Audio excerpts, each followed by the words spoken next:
Yay! Hello, Michelle. Hello, lovely to be here. Really lovely to be here and lovely to see you in person because we, of Yes. course, have connected Seen online. online Yeah. through Teams and through the Working Well community. So, Michelle is here from a company called Work Positive, and she joined us here at the Health and Wellbeing at Work conference 2026. So we're back here for the second year. So it's really exciting. It's really buzzy. We've actually got people almost sort of surrounding us right now, queuing up to get into some of the sessions. So thank you so much, Michelle, for sparing a bit of time today.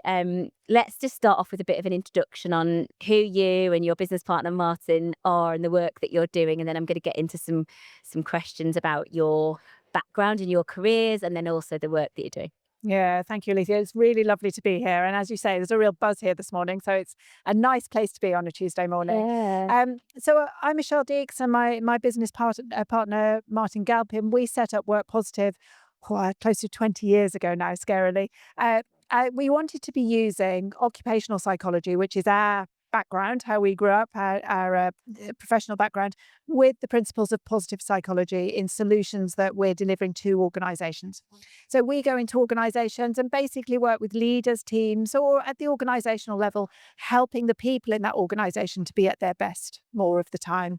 And that might be team builds, it might be leadership development programs, it might be workshops, it might be talking to the leaders just around the culture and the slight changes that we might be able to make people feel more psychologically safe, make people have the agency and the competence, and then that sense of how we can do things around here to enable everyone to be flourishing more of the time. Yeah, love it. So can I go straight in with a tricky question? You can try.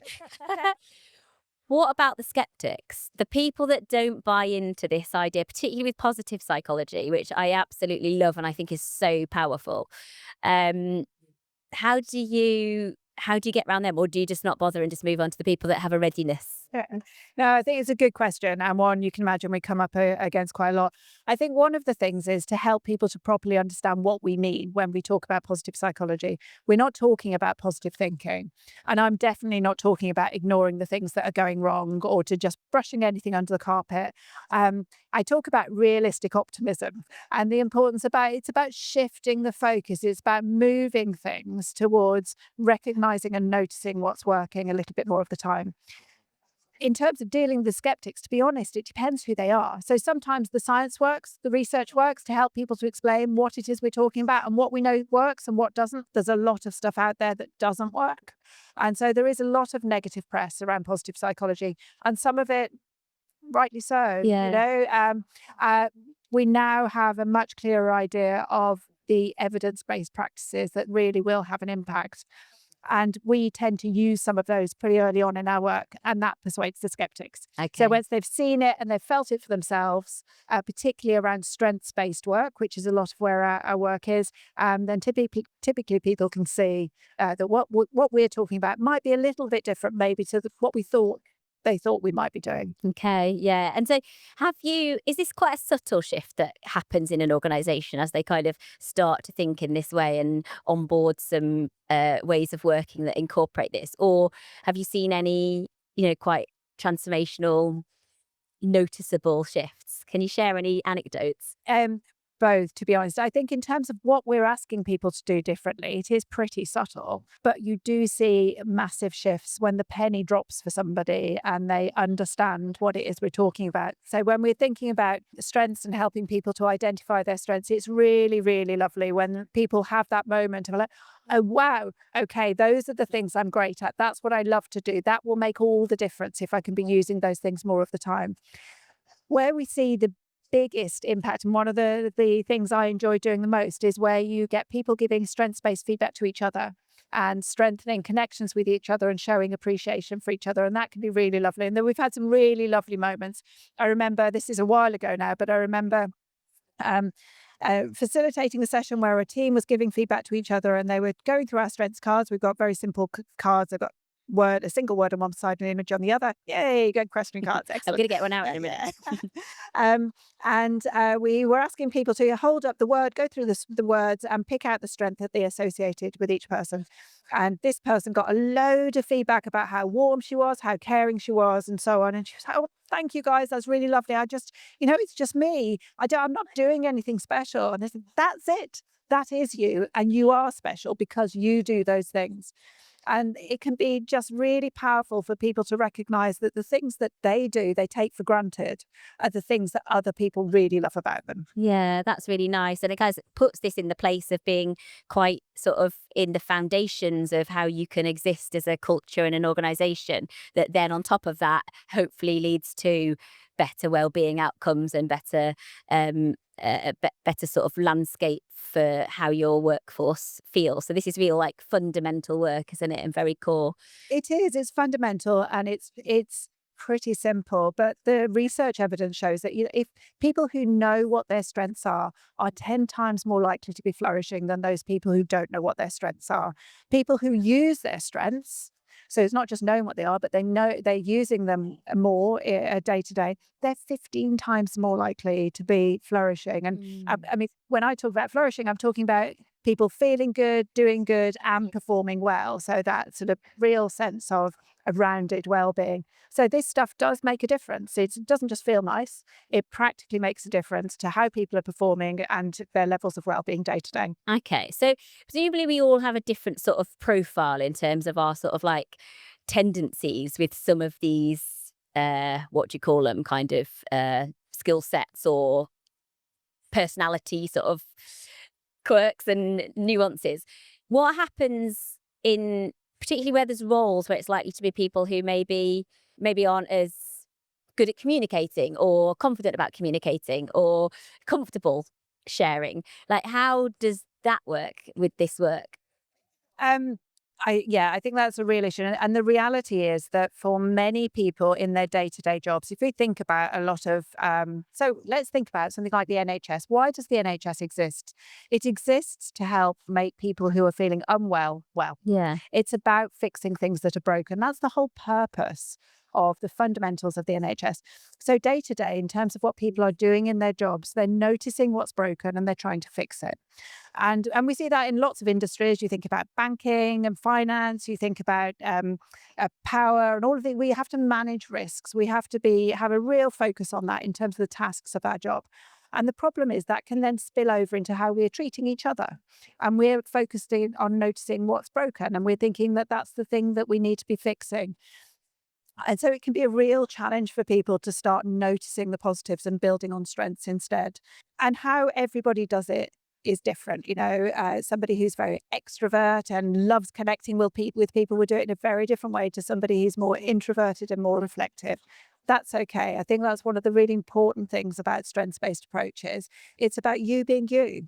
And we talk about the importance of positive emotions. Positive emotions are things like joy and excitement and things like that. But they're also things like curiosity and interest and awe and love. And all of those things are the things we're trying to encourage. So it's anything where can be shifting that focus in terms of people feeling good and doing more of the stuff they're good at more regularly. Yeah, I love that. So kind of like a bit like love languages almost, like, but like work languages to Yeah. help understand people. Yeah, Really nice. Amazing. definitely. So I've got some of these cards here. Yes. And actually one of my questions often, especially speaking about this type of work, is okay, but what does that look like practically in a workplace? And you guys have created a solution for that, which I absolutely love, because I do think that's often a challenge, right? Like, okay, great, that makes sense as a principle, as a concept. We can write some values and some ways of working, but then every single day, how do we actually live and breathe that as an organization? So let's have a little look and you can talk me through one of these. So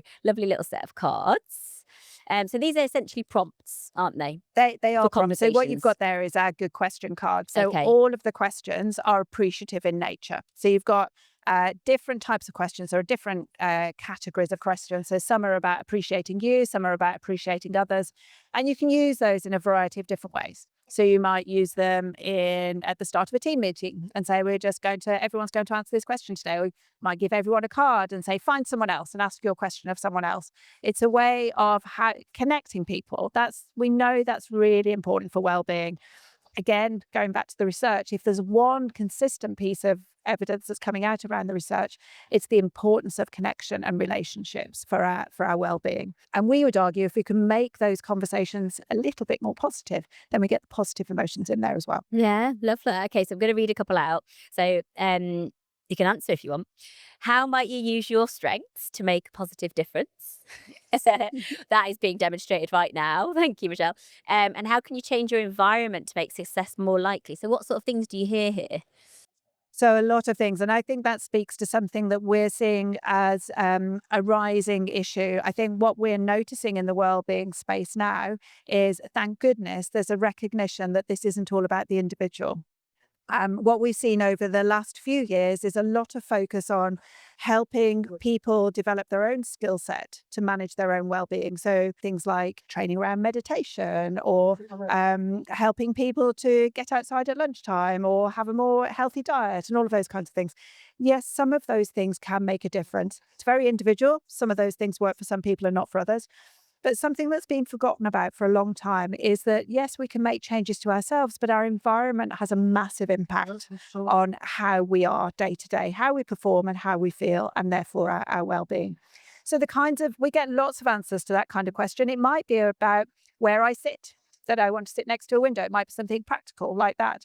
It might be about who I'm sitting with. Going back to the point I was making about relationships, sitting with some people might really spark me. And some days I might really benefit from sitting with that person. Another day it might be about this person over here.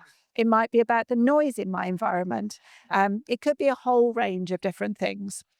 So we get lots of answers. Yeah, I love it. All right, we're going to pull out one more. Love these. Right, so this is a blue one. I don't know Blue one. So you can that see on the was back oh the yeah. category. So seeing the world differently. The green ones were creating change. So seeing the world differently. How would this moment seem different in 1, 6, or 12 months' time? Oh, so important. So important. And that sort of reframing is a technique we all know from helping people manage their well-being, their personal well-being and stress and so on. And when we would use that kind of question in coaching sessions or in team sessions to help people really reflect on how important is this thing now, and what difference is it going to make, and just keeping things in perspective and helping people to focus their conversation. Yeah, I mean, it's one that I basically go to every day is this question. It's just like checking in, especially as Yes. life moves so quickly, doesn't it? Like we really need to sort of, remind ourselves that things look different tomorrow, don't they? Um, Amazing. So earlier when you introduced yourself, you were telling us that, you guys have been working together for 20 years. It's a long time. It is a long So time. you must have a really interesting perspective on this. Like, I mean, look at this event today. It's absolutely packed. I can't even keep up with how much amazing stuff is going on. I'm going to have to take some time to go and absorb everything. And there's so many different providers of different things, so many technologies, so many different kind of people in this space now. Can you share any reflections on, what you've seen? Presumably you share the perspective that it's an exciting time, but the landscape Absolutely. has changed so much, hasn't it? It's changed hugely. And I think in terms of how we can talk these days, it's very different to how it looked even 5 years ago. If you go pre-pandemic, it's been a big shift. And even then the years before that. So when we started the business 20 years ago, talking about the importance of happiness at work, well-being, they weren't things that people really talked about very much at all. And we were having to use different language around that. And now there's much more openness about the importance of people feeling and enjoying themselves enjoying what they're doing in the workplace and feeling happy. And it's what we mean by those terms. And as I say, I think that looks very different from one person to the next. But I think that the big shifts that we're really seeing is that move from the reactive world of well-being to the more proactive. And both are important. Mental health first aid is, of course, critically important, and people's knowledge and awareness of mental health issues and broader wellbeing issues is really important. But the reality is it's behavior change that's needed. We need people to be doing things differently. And we know that if we don't do the proactive stuff, if we're not looking to build organizations where people feel comfortable and confident, then that reactive work will have to keep going. So we need to get ourselves a little bit on the front foot. We need to be recognizing that we need to be doing things I talk about continuum, so from -10 to +10. And a lot of our work around wellbeing is around getting people from -10 to 0. So how can we fix things that are broken and get people from not okay to okay? But what we often find in organisations is that's where they put all of their effort, all of their resources and time and money. It's getting people from not okay to okay.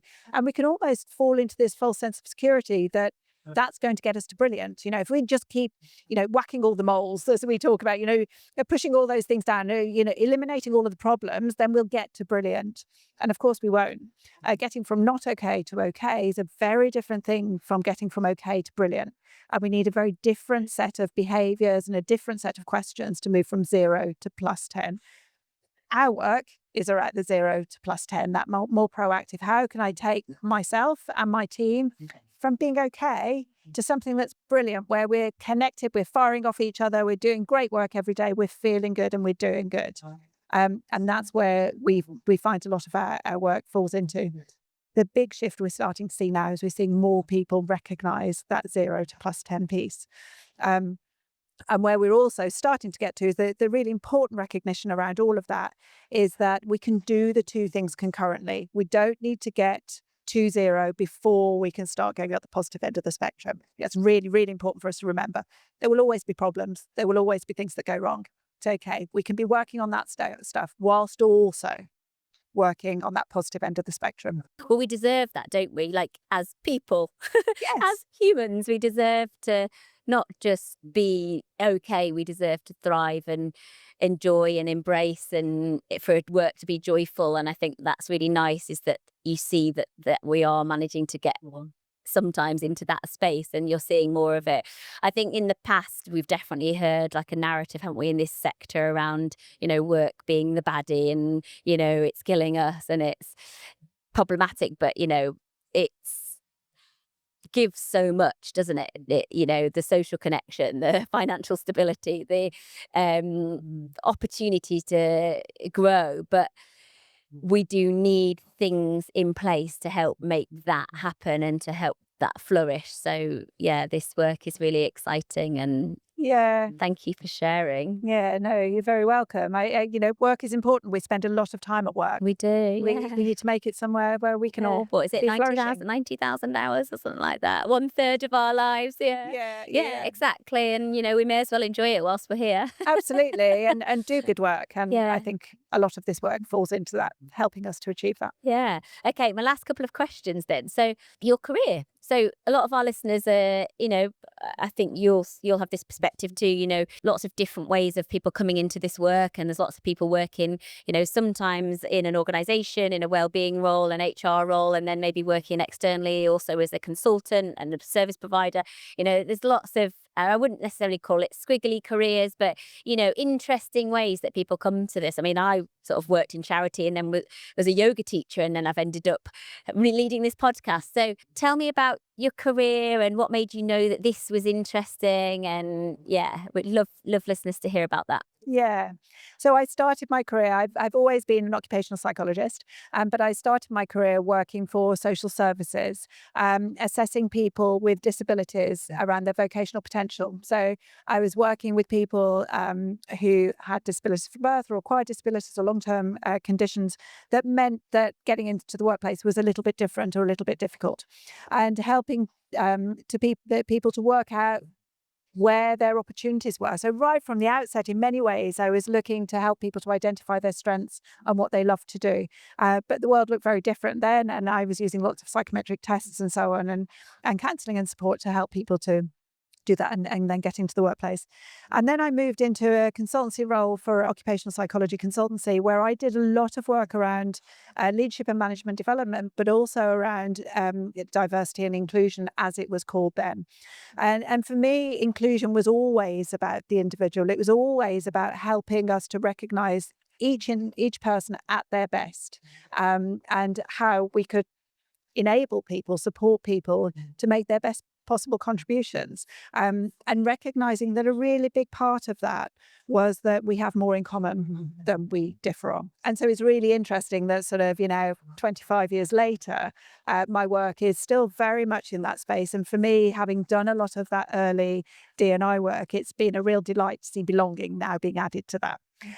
So I think from my diversity work, but also now from my work around flourishing, the importance of belonging is critical. So it's brilliant to see that shift again in organizations where we're trying to do a lot more to bring teams together, to forge those connections, to make sure people feel connected with the vision, mission and values of the organizations they work for, particularly in this age of hybrid working. Again, as I've said several times already, relationships, connection, belonging, the key way that we can improve and support people's well-being, I think. Yeah, lovely. And that kind of leads us very nicely to just mention community, not necessarily as a plug for the Working Well community. However, given the kind of values behind the work that you do, what can you say about the values of community and within this work context? Critical. We all need to feel like we belong. We all need to learn from each other. There's a lot of learning that we can do from each other and support each other. It is, let's face it, we've just spent 20 minutes talking about all that's good in the all the positives, but there's a lot of challenges in the world at the moment. And people are coming to work with a lot on their shoulders and then working in environments that can be really tough. And so any support networks that we can build for each other and the sort of overlapping of those networks, I think is really important to build. And so the building of community, I think, is essential. I think what you're doing is brilliant. I love the network.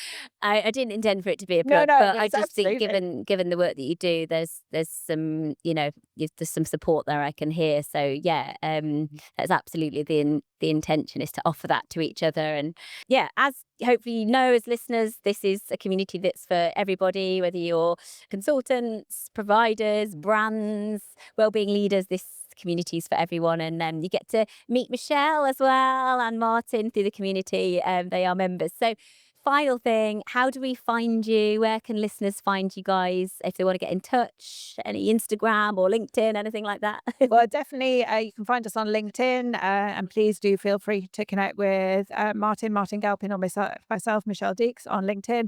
You can also go to our websites, workpositive.com, and we'll tell you all about our consultancy services, and at mybest.com, we'll show you all of the products that we've just been talking about. Yeah, so you've got a kind of shop, haven't you, with We some have, yeah. tools like these cards. Other tools, so they're good question cards, but also strengths cards, not values cards, culture cards, different cards on there, and some hubs as well with ideas as to how you can use the cards. So you can go and freely access those and see different ways of using the tools. Lovely. So really good practical resources, because Yeah. I think that is one of the big challenges. It's like, how do you actually take this out to the workforce? Absolutely. What do you do create day to some day? good solutions for that. So thank you. Amazing. All right. Well, I'm going to let you get back to your day. You've got lots of people to speak to queuing up at your stand. So yeah, really lovely. Thank you so much for the time, Michele. No, thank you. It's been lovely to talk to you. Enjoy the rest of your day. And you.